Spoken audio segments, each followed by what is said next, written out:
Buenas, ¿cómo están? Hoy día les quiero continuar con la última parte de nuestra clase acerca de entrevista. En este caso vamos a ver el tema de la entrevista según Aaron Beck. Eh, Van a contar con el material del libro de terapia cognitiva para la depresión de Beck en la plataforma para poder completar los... los conocimientos y los contenidos que vamos a tratar dentro de este video. Van a contar también con el PowerPoint y con el foro de consultas que vamos a dejar en la clase. Y por último, en algún momento vamos a hacer nuevamente la hora de consulta a través de Zoom para poder ir sacando ideas y pudiendo esclarecer cosas que no hayan quedado debidamente entendidas del material. Bien, les voy a compartir con ustedes el PowerPoint. Vamos a empezar desde el inicio.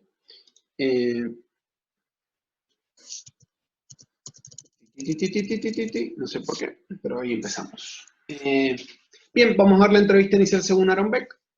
Como les contaba, quiero que entiendan que para Aaron Beck la terapia comienza desde el primer contacto. O sea, la terapia no necesariamente está dividida en diagnóstico y tratamiento, como en los puntos de vista tradicionales, sino que comienza ya desde el mismo momento en que uno puede ponerse en contacto con la persona, porque esa persona ya le puede contar algo acerca de lo que les está pasando y lo que les está aconteciendo.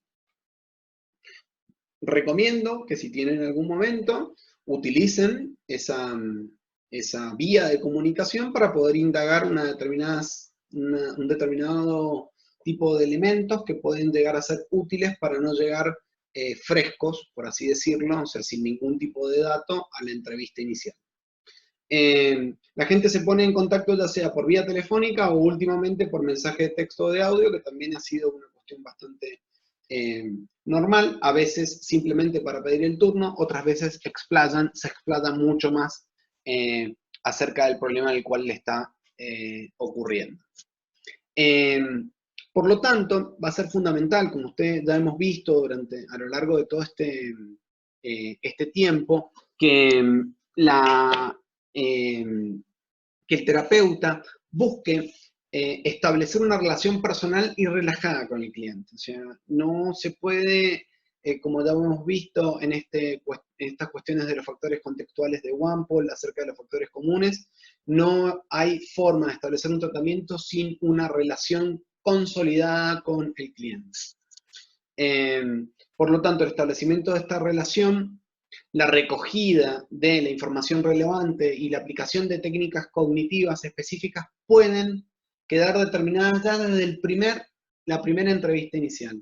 En general, uno ya puede dar sugerencias, bibliografía, puede dar una explicación acerca de qué es lo que considera que le está aconteciendo a la persona, sobre la base de los datos que el cliente les va a dar en esa entrevista inicial, lo cual es bastante importante porque tenemos que tratar de potenciar, sabiendo que tenemos una ventana de 4 a 5 o 6 entrevistas de efecto placebo, en donde la persona está actuando las expectativas, ir alimentando esa expectativa acerca de poder entender su problema y cómo van a ser las estrategias para modificarlo, es claramente fundamental. Entonces, van a haber preguntas de inicio, hay preguntas que permiten ir indagando cosas. Yo una pregunta de inicio que suelo hacer como para poder, luego de tener algunos datos específicos, edad, si está en pareja, si está soltero, si está casado, qué estudios ha tenido, con quién vive, armar un familiograma, es básicamente en qué te puedo ayudar.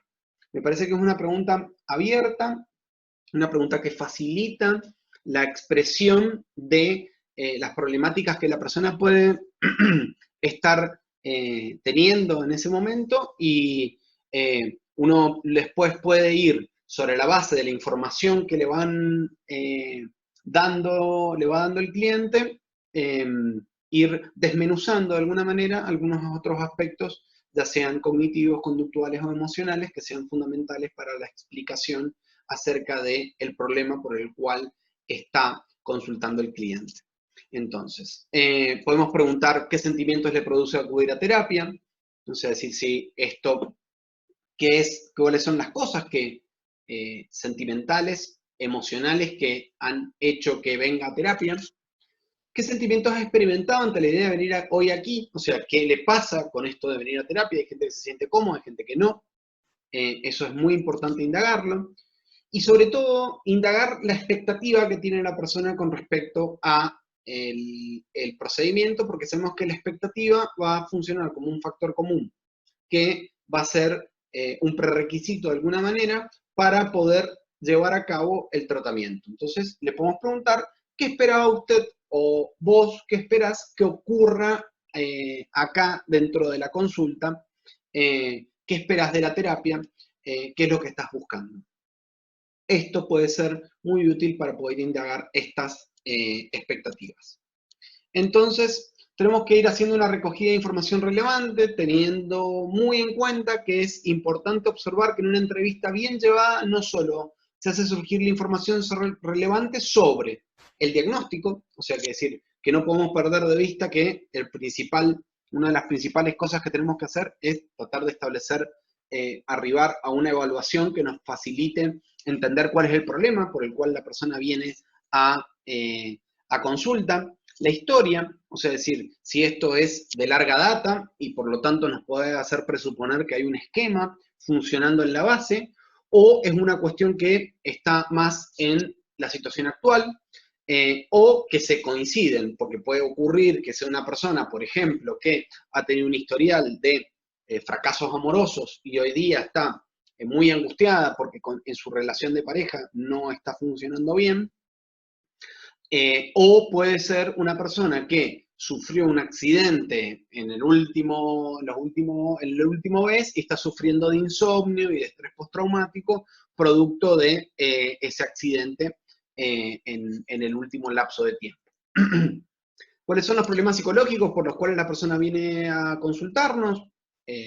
Baja motivación, opresión torácica, problemas de relación interpersonal con la pareja, con el jefe, con la madre, con los hermanos, un problema de índole sexual, cualquier tipo de problema que la persona describa o considere que es importante. Tiene insomnio, bueno, todas las cosas que considera que lo están llevando a consultar. ¿Cuál es la actitud que tiene frente al tratamiento? Esto ya lo dijimos en la diapositiva anterior, así que tener muy presente qué es lo que espera y cuál es la actitud, porque eso va a determinar también en algún punto la motivación. Y esa motivación es muy importante a la hora de entenderla como factor común. Por lo tanto, es fundamental obtener la mayor cantidad de información a través de la entrevista clínica, pero también lo podemos hacer a través de los autoinformes. En terapia cognitivo-conductual hay muchos informes que son especialmente útiles, autoinformes, como por ejemplo el inventario de depresión de Beck, la escala de síntomas de Derogatis. Hay un montón de cosas que ya dentro de un rato les voy a contar, no nos vamos a adelantar. Bien, como les decía, la utilización de los test va a facilitar mucho el tema de la recopilación de datos, dado que nos va a poder informar acerca de los síntomas, las enfermedades anteriores, los contactos previos con profesionales de la salud que han tenido, con otros tratamientos. Por lo tanto, tenemos que tener una muy buena información sobre el tema. Pero siempre tengan en cuenta que acá nosotros tenemos un error fundamental en la utilización de los test, que es que no lo usamos de una manera longitudinal, sino que lo estamos usando como si fuera un comportamiento estanco, producto de los enfoques tradicionales de evaluación, y esto lleva a cometer un error de no realizar medidas del mismo problema durante todo el tratamiento, lo cual se puede hacer de manera tranquila, pero se tiene que tener un método de evaluación que sea acorde a ese tipo de medidas.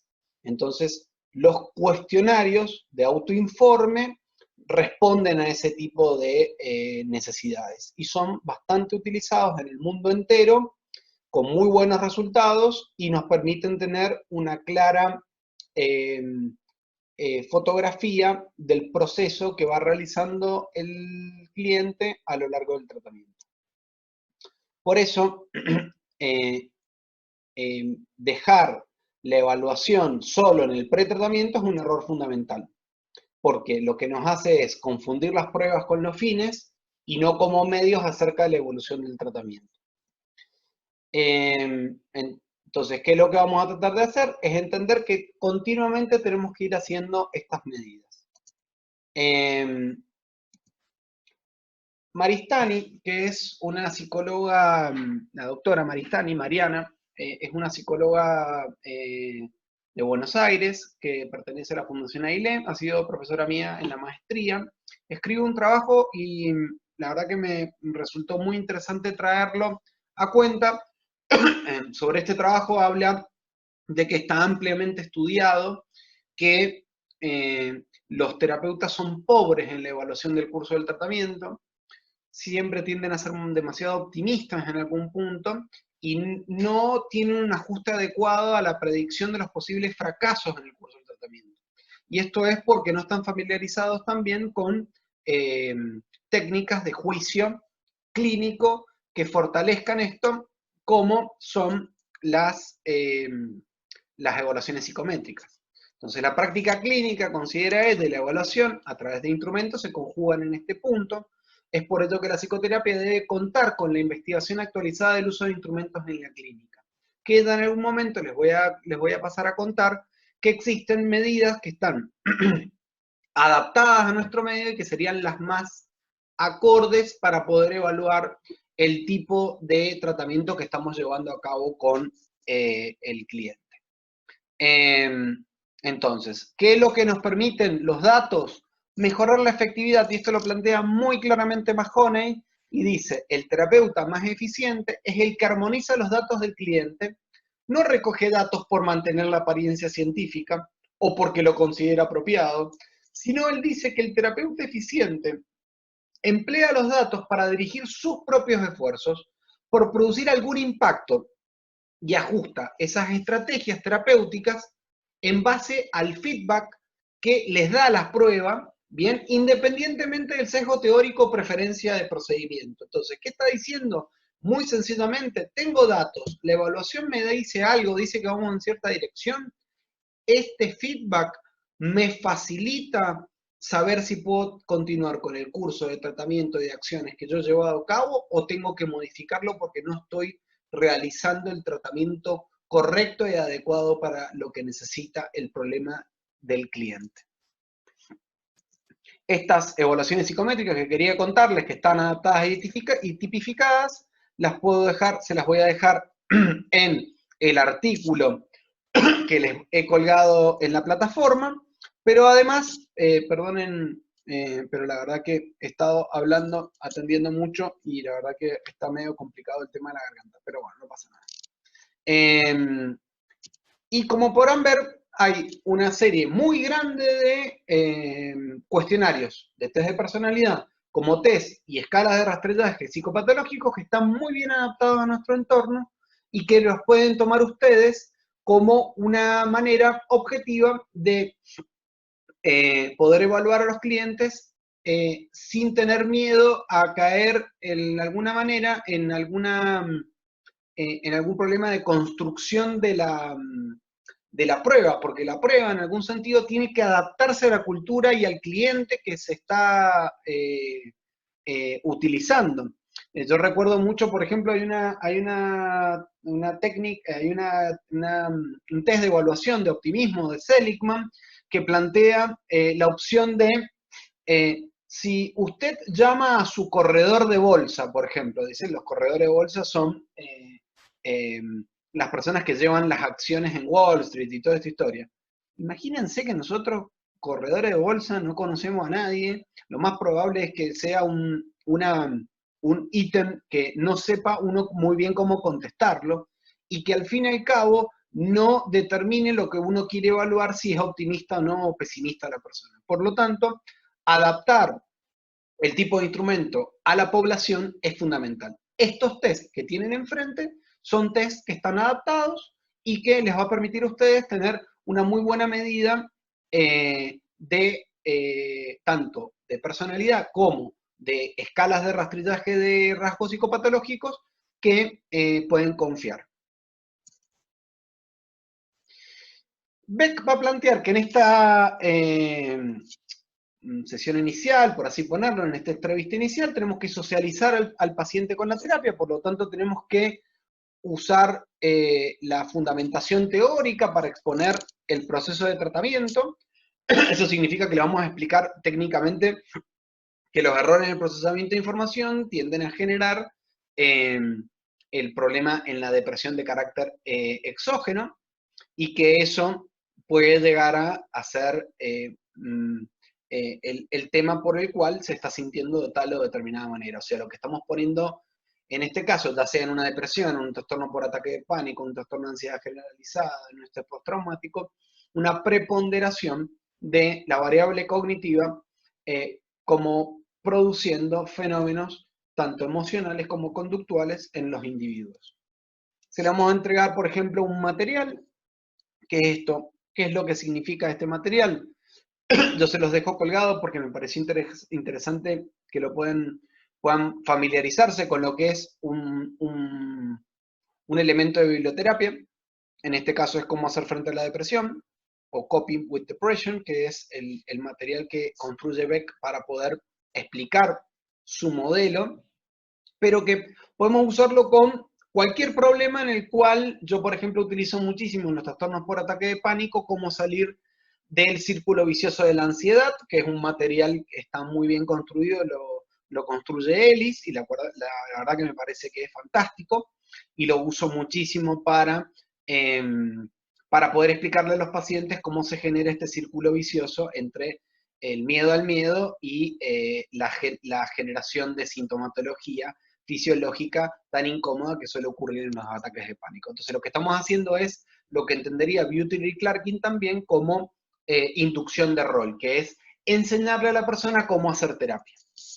Se le va a pedir al cliente que lo haga como una tarea para la casa y por lo tanto que haga anotaciones, y lo que vamos a hacer después es ver y revisar conjuntamente con el paciente, porque esto es un proceso psicoeducativo, cuáles han sido las dudas, cómo se relaciona este material con su problema, qué nos puede explicar, qué le resultó más relevante. Entonces lo que estamos haciendo es enseñándole al cliente a hacer terapia. Eso es muy clave. Vamos a explorar el estado de salud mental. Tenemos que determinar, por ejemplo, si está psicótico, o sea, si es una persona que padece de algún problema del índole del espectro de la psicosis. Es bastante importante determinar eso. Si hay riesgo suicida, en esto es imprescindible detectar el tema de la visión de futuro que tiene la persona acerca de su vida, de su problema y de las posibilidades de cambio que considera que tiene, porque eso va a determinar muchísimo el índice de suicida. Si hubieran problemas orgánicos, como lesiones cerebrales, que estén camufladas como depresión, deficiencia mental, o cosas que de alguna manera estén, por ejemplo, un hipotiroidismo que haga una simulación de un problema que parezca una depresión cuando en realidad es un problema de carácter orgánico. El uso, por ejemplo, frecuente de marihuana, que suele generar lo que se entiende como un síndrome amotivacional, que genera que la gente tenga muchos problemas para desempeñarse o tener ganas de hacer cosas, o la hipersedación que generan las benzodiazepinas, por ejemplo, también, que es bastante importante, porque por ahí eso hace que las personas consideren que su depresión continúa porque no siente ganas, y en realidad la medicación está produciendo un bajo nivel de ansiedad que no facilita la motivación. Y lo último es que uno tiene que tener muy claro cómo hacer una evaluación tanto psicológica como psiquiátrica, porque es en extremo importante para el clínico manejar esto. Por lo tanto, la familiarización con eh, eh, psicopatología, diagnóstico semiológico, el diagnóstico psicopatológico, el tema de estar muy al tanto de las actualizaciones de los criterios del DSM-4, del DSM-5, perdón, del CIE 10 o 11, ya han ido variando las versiones. Es muy importante para el clínico para poder arribar a un diagnóstico apropiado. Transformar las quejas principales en síntomas objetivos, ya que lo importante de esto es que tenemos que hacer que se operativice el problema. Entonces, transformar la queja en un problema operativo que tenga antecedentes, en una respuesta y consecuentes, variables organísmicas, en algún sentido, tener el EORC, ¿sí? Como si fuera un esquema en la cabeza que tiene que tener el clínico, porque determinar qué estímulos son antecedentes al procesamiento de información, la respuesta cognitiva que tenga esta persona, creencias, distorsiones, pensamientos automáticos, juicios valorativos, la respuesta conductual que realiza y las consecuencias que obtiene dentro del ambiente son fundamentales para tener un marco operativo de los síntomas objetivos que vamos a trabajar. Por lo tanto, importante que se trate de comprender todos los significados cognitivos que la persona tenga acerca de las cosas que le están ocurriendo para poder producir modificaciones en ese aspecto. Tenemos objetivos principales de la entrevista inicial, que es que tenemos que producir una cierta mejoría. ¿Cómo lo vamos a producir? Haciendo catarsis, conexión, prestando la atención. El efecto Hausdorff es fundamental. La relación terapéutica también, porque lo que está haciendo es que esta persona se sienta comprendida, entendida, se le está dando una explicación acerca de su problema, lo cual va a ayudar mucho para, en estos factores contextuales que plantea Walpole, potenciar los factores comunes que son necesarios para el éxito terapéutico. Entender que la mejoría de los síntomas de alguna manera facilita la relación terapéutica, la colaboración y la confianza en la terapia. Y la manera más eficaz de conseguir este primer objetivo y una base racional para las promesas consiste en delimitar un conjunto de problemas y en el transcurso de la entrevista enseñar al cliente ciertas estrategias para hacer frente a esos problemas. Entonces, yo me acuerdo, hay una cliente que la primera sesión me dijo que una de las cosas que más le molestaba era que su casa daba al negocio familiar y que esa puerta parecía que nunca se podía cerrar. Y mi primera intervención fue, después de trabajar mucho acerca de los significados de por qué no podía cerrarla, la culpa, qué es lo que pensarían los demás acerca de ella, qué opinarían, fue terminar concretando en un acuerdo acerca de que esa puerta se iba a cerrar. A partir de eso se produjo una mejoría porque la paciente empezó a sentir que tenía un control sobre su problema y que las cosas no estaban, como diría Seligman, en una especie de desamparo aprendido en donde yo pierdo control acerca de las consecuencias que ocurren en mi ambiente. Entonces, eso fue un gran facilitador, una estrategia muy sencilla, pero que tenía que ver con la meta, con el malestar y con una serie de conjuntos de pensamientos que tenía esta persona acerca de qué es lo que debía o no debía hacer para molestar a los demás, que le imposibilitaban ejercer el derecho asertivo a mantener su espacio del hogar independizado ¿cómo se llama? Del negocio familiar. Eso fue una estrategia importantísima y se trabajó en la primera entrevista inicial. Tenemos que tener en cuenta que se tienen que llevar a cabo finalizada la sesión, como les decía recién. Cualquier experiencia de éxito va a facilitar, va a fortalecer el tema de la sensación de que la persona puede enfrentar otro tipo de problemas, lo cual ocurrió, porque en realidad tuvimos que empezar a trabajar sobre asertividad. Era un gran problema. Ella se había deprimido severamente porque sentía que todo el mundo le pasaba por arriba. Entonces, ella no defendía sus propios derechos, producto de que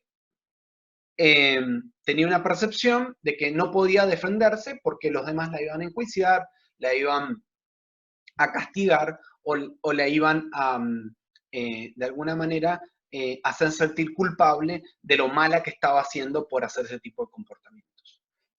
¿Qué es lo importante de esto? Es llegar a un acuerdo en donde si el cliente encuentra que es satisfactorio lo que estamos haciendo, lo que vamos a hacer es evaluarlo después cómo le ha ido, si esto fue una experiencia de éxito, y si fue una experiencia de éxito va a fortalecer nuestro tratamiento. Tenemos que seleccionar síntomas objetivos, entonces es importante determinar cuáles son los síntomas urgentes y el nivel de acercamiento a los mismos. Como ya ustedes saben, ya tienen el Basic ID. Y por otro lado, vamos a ir pensando en algo que se entiende como complejidad y severidad, que lo vamos a ver en Butler y Clarkin, pero sobre todo un problema complejo, es un problema que abarca una gran cantidad de áreas que afectan el problema, a la persona, y un problema severo es un problema que requiere de, está generando un nivel de muy agudo de malestar que puede llegar a poner en peligro a la persona. Por lo tanto, hay que determinar en algún punto si hay cosas que son de carácter urgente, como la ideación suicida, o si los síntomas de la depresión están generando, en este caso, puede ser el síntoma de la depresión, puede ser los ataques de pánico, los trastornos de ansiedad generalizada, si están necesitando, por ejemplo, la utilización de psicofármacos, que es importante. Entonces, tenemos que centrar nuestra intervención terapéutica en el nivel de los síntomas objetivos, es decir, en nuestras metas terapéuticas, y vamos a entender este síntoma, como yo les decía, objetivo, como un problema que genera sufrimiento o incapacidad funcional. Eso sería la definición más clara acerca de lo que es un síntoma objetivo. Podemos clasificar estos síntomas objetivos en afectivos, en motivacionales, en cognitivos, en conductuales y en fisiológicos o vegetativos. Cada uno de estos necesita una intervención, están interrelacionados. Si ustedes ven, tiene un gran parecido en algún sentido a los que pueden ver en el Basic ID. Faltarían los interpersonales y los de imaginación, por ejemplo, o los sensuales. Ahí estamos más o menos en las 7 dimensiones que plantea nuestro querido Arnold Lazarus. Entonces, tenemos que determinar cuáles son los síntomas objetivos en función de esta clasificación. Si son afectivos, motivacionales, cognitivos, conductuales o vegetativos fisiológicos. Vamos a determinar la meta, que lo importante es que el cliente esté de acuerdo, por lo tanto, determinaremos cuáles son los más problemáticos para él, la misma persona, y cuáles son los más susceptibles de intervención terapéutica. Entonces, hay algunos problemas que se pueden cambiar rápidamente y otros que necesitan más largo plazo. Recuerdo, por ejemplo, una paciente que está en la primera consulta, aparece por una fobia específica a la posibilidad de que le estalle el airbag en la cara. Claramente, después de varias preguntas, noté que esta paciente estaba teniendo un problema anímico importante y que esa era la punta del iceberg nada más. y que en ese momento lo más importante era empezar a trabajar con aquellas cosas que eran susceptibles de cambio. Entonces consideré que el nivel de ansiedad que estaba padeciendo podía ser susceptible de cambio a través de una derivación a el psiquiatra. Y luego el trabajo, que habían un montón de componentes afectivos, interrelacionales, problemas de pareja, problemas en relación al trabajo, eran de más larga duración y con la medicación el síntoma que había traído a la persona en la consulta, que la angustiaba, desapareció básicamente. Lo que empezó a emerger fueron los otros problemas que eran más interpersonales y que la tenían más angustiada, o que eran las que generaban angustia y que luego se veía más claramente en este objetivo, en este problema que le había traído a la consulta. Entonces, tenemos que contrarrestar de alguna manera los síntomas objetivos. Por lo tanto, en este enfoque, en el cognitivo-conductual, lo que intentamos hacer es delimitar la configuración de los problemas cognitivos que contribuyen a mantener o agravar los síntomas. Entonces, ¿qué tenemos presente en esto? ¿Cuáles son, en algún punto, los procesos cognitivos que está realizando esta persona para llegar hasta este punto? ¿Qué distorsión cognitiva hay? ¿Qué creencia irracional hay? ¿Qué juicio valorativo hay? ¿Cuáles son su percepción acerca de su propia autoeficacia, su creencia de autoeficacia, básicamente? Todas esas cosas nos van a facilitar poder saber por qué están agravados o se están manteniendo estos problemas. Entonces, ¿qué es lo que vamos a buscar?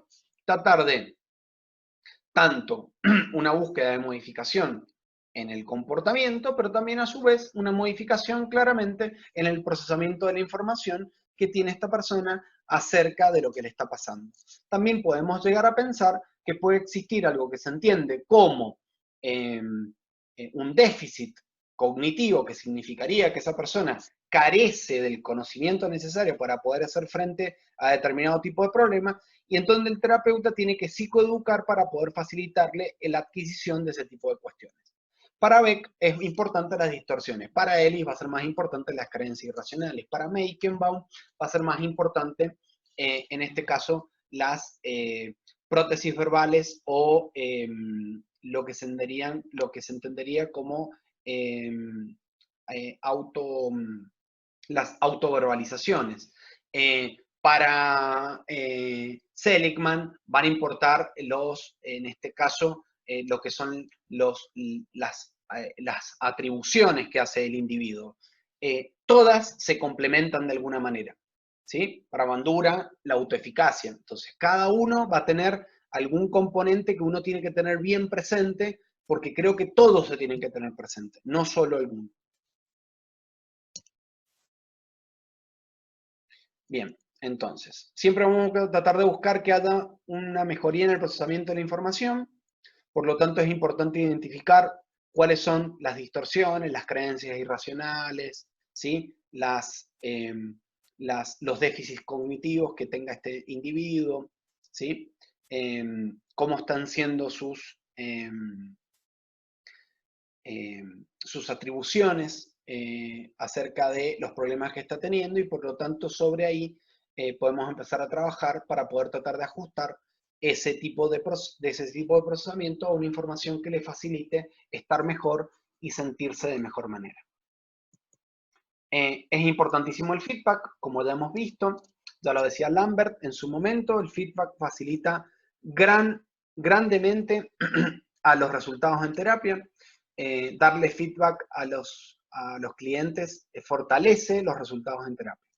Por lo tanto, importantísimo darle una devolución acerca de lo que pensamos y lo que creemos durante la primera entrevista. Entonces, tenemos que darle un feedback recíproco. Nos tiene que decir la persona también si nosotros hemos podido entender el problema y si él nos puede entender a nosotros, que también es muy importante. Entonces, el feedback tiene que ser algo que va y que viene, que va y vuelve, ¿no? Entonces, si yo puedo entender, puedo empatizar, me puedo colocar en el lugar del otro, y creo que lo que le está pasando es que hace un mes que se siente muy angustiado, que viene con dolores de cabeza, que tiene sensaciones de opresión en el pecho, que le duele el estómago, que esto se asocia a un pensamiento que viene a veces en la cabeza acerca de que le va a dar un accidente cerebrovascular y que nunca más va a poder ver a sus hijos, que esto ha hecho que se limite en la cantidad de cosas que hace por temor a que en ciertas situaciones acontezca eso, que le suele pasar en espacios cuando está al aire libre. Si yo puedo darle toda esa evolución y la persona me comprende bien, lo más probable es que se sienta que esto le da una sensación de empatía, de comprensión, que ayuda mucho a fortalecer el tratamiento. En resumen, tenemos 6 puntos claves. El terapeuta dedicado al tratamiento de clientes con depresión o ataques de pánico, trastorno de ansiedad generalizada, tiene que tener un amplio conocimiento de psicopatología y de diagnóstico. Las entrevistas deben estar planificadas para que incluyan un trabajo terapéutico con un buen rapport, un acuerdo en cuanto a los objetivos y los métodos de tratamiento, una colaboración para definir y resolver los problemas, tanto el cliente como nosotros vamos a ir co-construyendo qué es el problema que tiene, nosotros vamos a aportar nuestro trabajo técnico y los clientes van a aportar su experiencia de vida, ¿bien? Ambos somos expertos en algo, cada uno en una cosa que se complementa.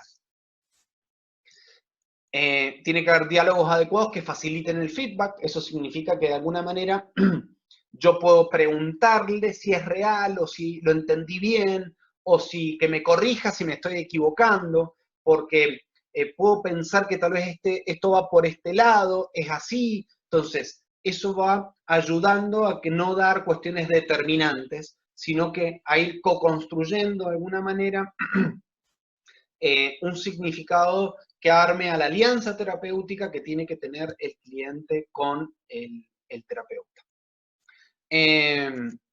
El terapeuta debe poner en práctica los procedimientos técnicos para lograr una cierta mejoría en la primera sesión, así como en las siguientes.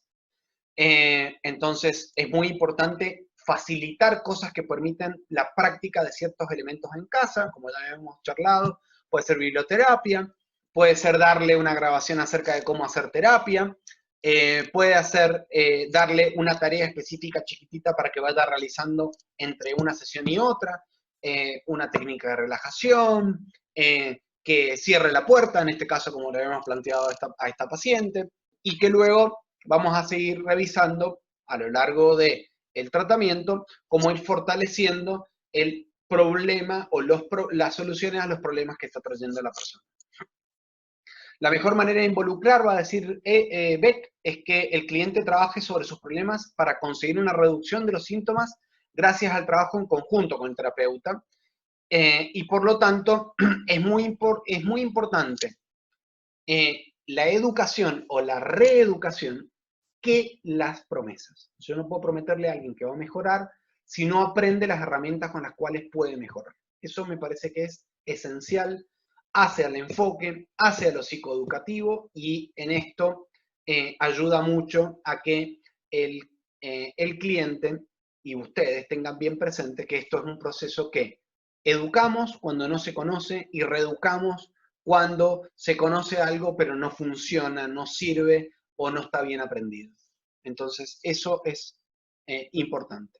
Por último, dentro de los límites del tiempo arbitrario de cada sesión, el terapeuta debe trabajar para lograr los objetivos concomitantes de establecer un diagnóstico, evaluar el grado de patología, estimar los recursos de que se dispone el cliente para la terapia del sistema social en el cual se desenvuelve, obtener una base de datos sólida sobre la cual formular los problemas, y esto implica lograr una jerarquía de hipótesis y someterlas a comprobación.